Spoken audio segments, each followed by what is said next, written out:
శుభోదయం. నారుమంచి నోట ఓ మంచి మాట ఈ శీర్షికన ఈ రోజున నాన్న చెప్పిన కథ. ఇదండి అంశం. ఓ నాన్న చెప్పిన కథ. నిజంగా కృంగిపోతున్న వాడికి, డిప్రెషన్లోకి ఉన్నవాడికి ప్రతి ఒక్క నాన్న కూడా భుజం తట్టి హక్కున చేర్చుకొని ధైర్యాన్ని నూరిపోస్తాడు. ధైర్యంగా ఉండాలి నాన్న అని ధైర్యాన్ని నూరిపోసే నాన్నలు ఎంతో మంది ఉంటారు. అలాంటి నాన్నలకు ఈ నాన్న కథ అంకితం. పోటీ పరీక్షల్లో ఓడిపోయి డిప్రెషన్లోకి వెళ్ళిపోతున్నటువంటి తన కుమారుడికి ఓ తండ్రి చెప్పినటువంటి జీవిత సత్యం ఇది. జీవితం కూడా ఒక బాక్సింగ్ రింగ్ వంటిదే నాన్న. ప్రతి క్షణము పరిస్థితిలో అనే ప్రత్యర్థి పంచ్లు విసురుతూనే ఉంటాడు. ఒక్కోసారి మనం పడిపోవచ్చు. పడిపోయినంత మాత్రాన మనం ఓడినట్టు కాదు నాన్న. ఇంకా మనకు అవకాశం ఉంటుంది. మనం పడిపోగానే ఓడిపోయినట్టుగా రెఫరీ ప్రకటించడు. మనం కోలుకొని నిలబడటానికి సమయం ఇస్తాడు. 10 వరకు అంకెలు లెక్క పెడతాడు. అప్పటికీ లేవలేకపోతే అవతలి వ్యక్తిని విజేతగా ప్రకటిస్తాడు కదా. అలాగే జీవితంలో కూడా అంతే. మనం అనేక క్లిష్ట పరిస్థితులను ఎదుర్కొంటాం కూడా. సమస్య రాగానే ఓడిపోయామని కృంగిపోకూడదు. భగవంతుడు సమయం ఇస్తాడు. 10 వరకు లెక్క పెడతాడు. నిన్ను నిలబెట్టడానికి అనేక మార్గాలు చూపిస్తాడు. వాటిని మనం అందిపుచ్చుకోవాలి.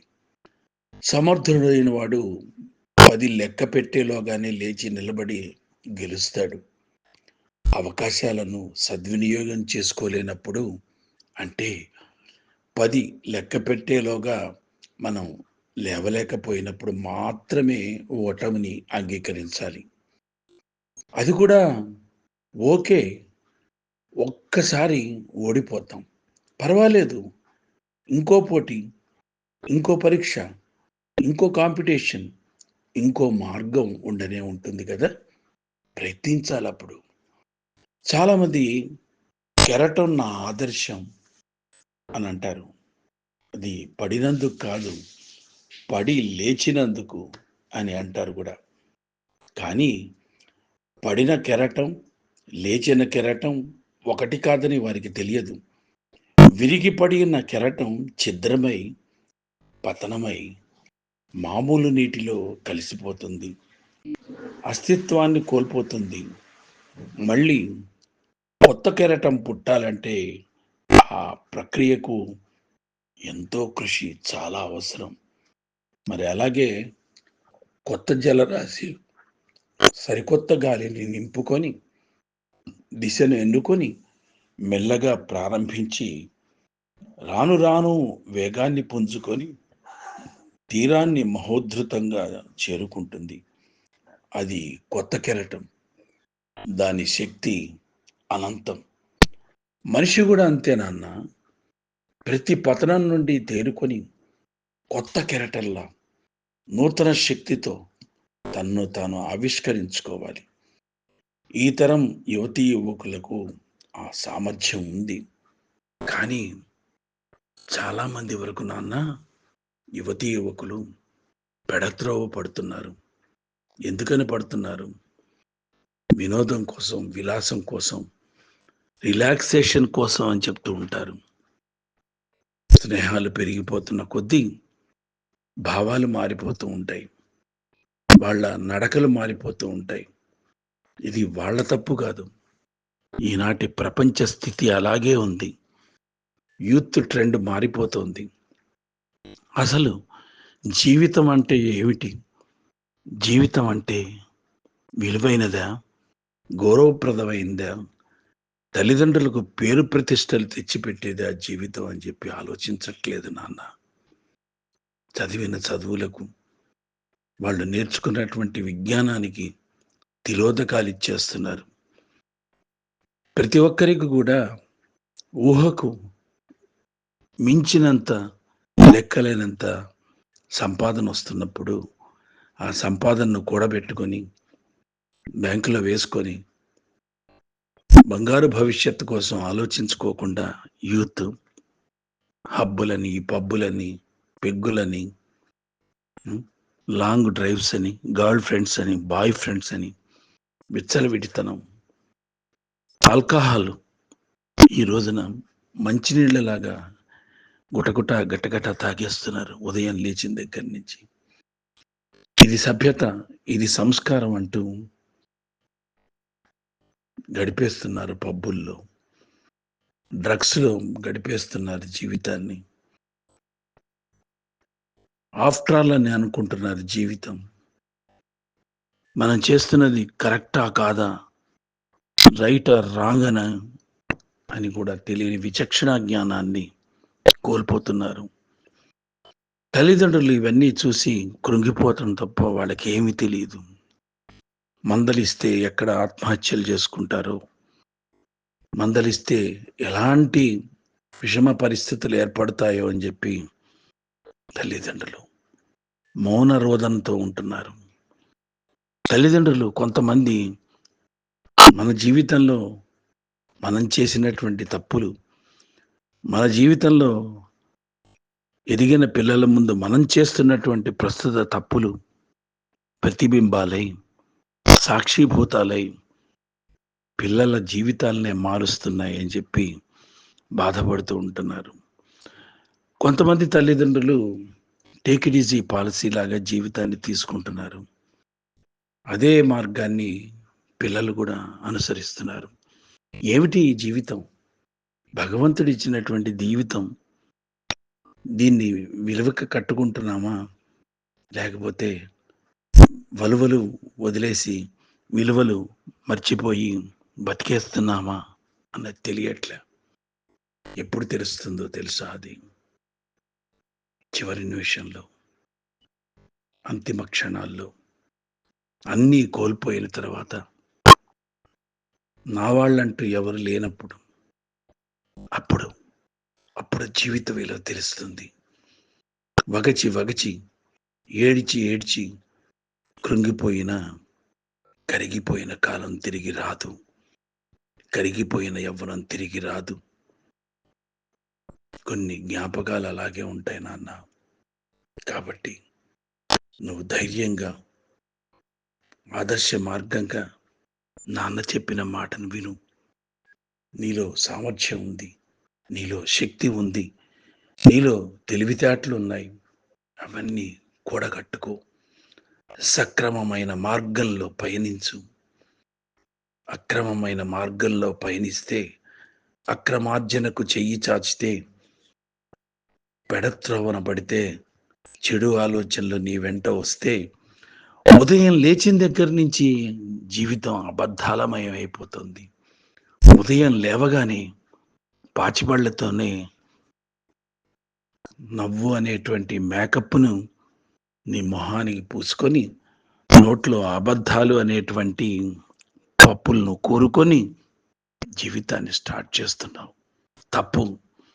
జీవించాలంటే రాజాలాగా బతుకు, రాజులాగా బతుకు, అంతేగాని బానిసగా బతకద్దు. బానిస బతుకులు అక్కర్లేదు. జీవితాన్ని మలుచుకో అందంగా, ఆనందంగా. అంతే తప్ప ఏదో నికృష్టమైన జీవితం అవసరం లేదు. అబద్ధాలతో కూడినటువంటి జీవితం మనిషికి అవసరం లేదు. ఎన్ని అబద్ధాలు ఆడతాడు మనిషి జీవితంలో చెప్పు. ఈ రోజున నటించేస్తున్నారు మనుషులు. నాన్న జాగ్రత్త, ఈ సమాజంలో ఇదొక నాటక రంగం. ప్రపంచం అనేది నాటక రంగం. నువ్వు, నేను అందరం పాత్రధారులం. కాస్త నటించేటప్పుడు కాస్త రిహార్సల్స్ వేసుకొని, ప్రాక్టీస్ చేసుకొని ఎవరితో ఎలా మసలుకోవాలో, ఎవరితో ఎలా నటించాలో, ఎవరి దగ్గర ఎలా బిహేవ్ చేయాలో తెలుసుకొని ముందుకు సాగితేనే ఈ రోజున ఈ పోటీ పరీక్షల్లో, ఈ పోటీ తత్వంలో, ఈ పోటీ కాలంలో నెగ్గుకు రాగలవు. అంతే. నాదే దారి, నాదే స్టైలు, నాదే ధోరణి అని అనుకుంటే చివరికి నువ్వు ఒంటరిగా మిగిలిపోతావు నాన్న. కాబట్టి నీలో ఉన్నటువంటి సామర్థ్యాన్ని పెంచుకో నాన్న, సామర్థ్యాన్ని పెంచుకో.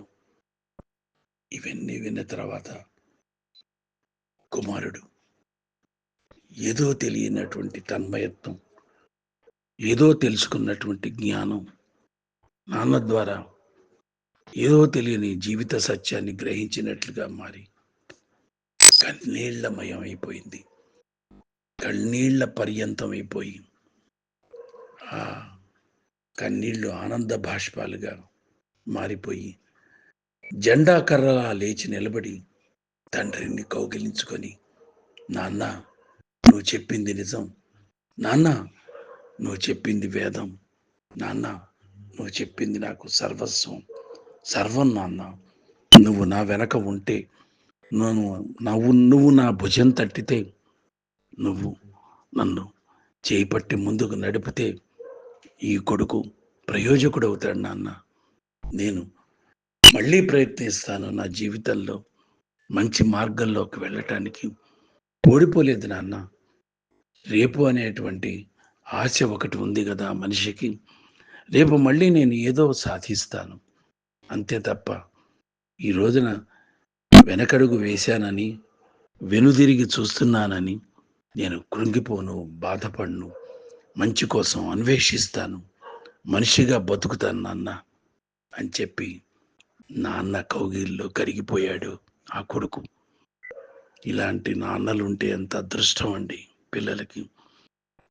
మాటలు వినే కొడుకులు ఉంటే ఆ నాన్నకి ఎంత అదృష్టం.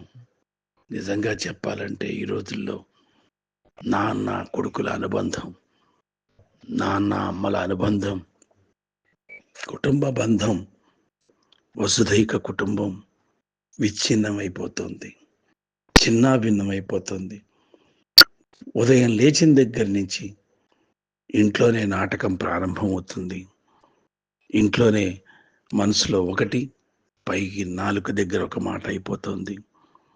మనం ఎలా బతుకుతున్నాం, ఏం మాట్లాడుతున్నాం, ఎలా తిరుగుతున్నాం, ఏం చేస్తున్నాం అన్నది ఆత్మావలోకనం చేసుకుంటే, ఆత్మ పరిశీలన చేసుకుంటే, ఆత్మశుద్ధి చేసుకుంటే, మనసు ప్రశాంతత చేసుకుంటే మంచి మార్గాలు దొరుకుతాయి. మంచి మనసున్న స్నేహితులు దొరుకుతారు. మంచివారు మీ చుట్టూ ఉంటారు.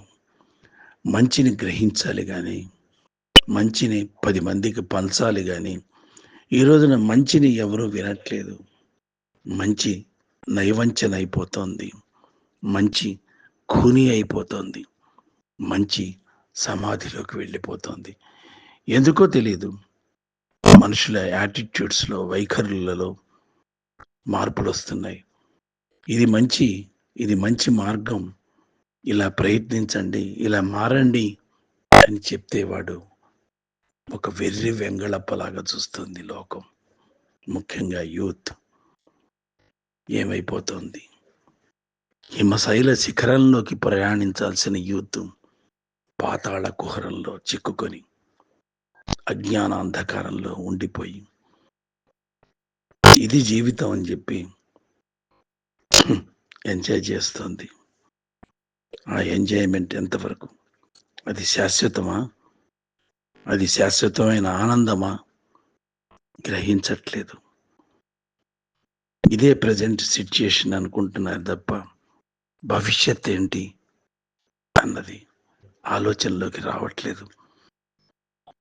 అయ్యో, భవిష్యత్తు ఇంత అంధకారం బంధురం అయిపోయింది ఏంటి అని తర్వాత తలచినప్పుడు